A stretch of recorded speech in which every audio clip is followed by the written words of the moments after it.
আসসালামু আলাইকুম। আজকে পবিত্র শুক্রবার, তাই আমার ফ্রেন্ড, বন্ধু, মুসলিম ভাই সবাইকে জানাই আমি জুম্মা মুবারক। এবং আমি কয়েকটা কথা বলব। কথা হলো কি, এই দুনিয়ায় ভাই থাকার জায়গা নেই।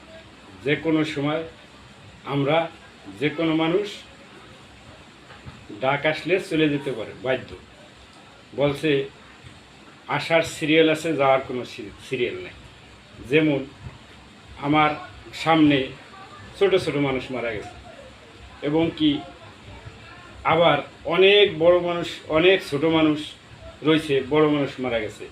এইভাবে এর কোনো তালিকা নেই, কোনো সিরিয়াল নেই। তাই আমি মনে করি প্রত্যেকটা মুসলমান ভাই যদি কমপক্ষে 10 বার মৃত্যুর কথা স্মরণ করে, তাহলে সে হয়তো আমলের দিক দিয়ে ভালো থাকবে। তাই একটা কথা আছে যে আপনি এমন জীবন করিও গঠন, মরিলে হাসিবে তুমি, কাঁদিবে ভুবন।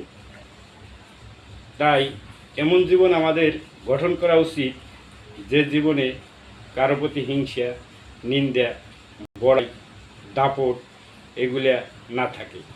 বলছে এক মুসলমান যদি আরেক মুসলমানের উপরে কিঞ্চিত পরিমাণ যদি আঘাত করে, হিংসা করে, নিন্দা করে, সে মুসলমান থেকে খারাপ হয়ে যায়।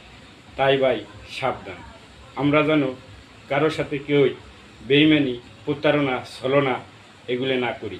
আজকে পবিত্র শুক্রবার, সবাই আমরা নামাজ আদায় করি, এবং নামাজ বাদে সবাই, বাংলাদেশের পরিস্থিতি ভালো না, সেই জন্য জানি আমরা দোয়া করি, এবং বাংলাদেশ ভালো পথে ফিরে আসে সেই জন্য আমরা দোয়া করি। আমরা সবাই সবার জন্য দোয়া করি, সবার সুস্থতা কামনা করি, এবং সবাইকে জানাই আসসালামু আলাইকুম, জুম্মা মুবারক। সবাই ভালো থাকবেন, সুস্থ থাকবেন, আমার ভুল ত্রুটি ক্ষমা করবেন, এবং কি কে কোন সময় চলে যায়, তাই ভাই আমার জন্য সবাই দোয়া করবেন। কোনো কষ্ট, ভুল ত্রুটি কেই পাইলে আমাকে আল্লাহর রাস্তে মাফ করে দিবেন। আসসালামু আলাইকুম।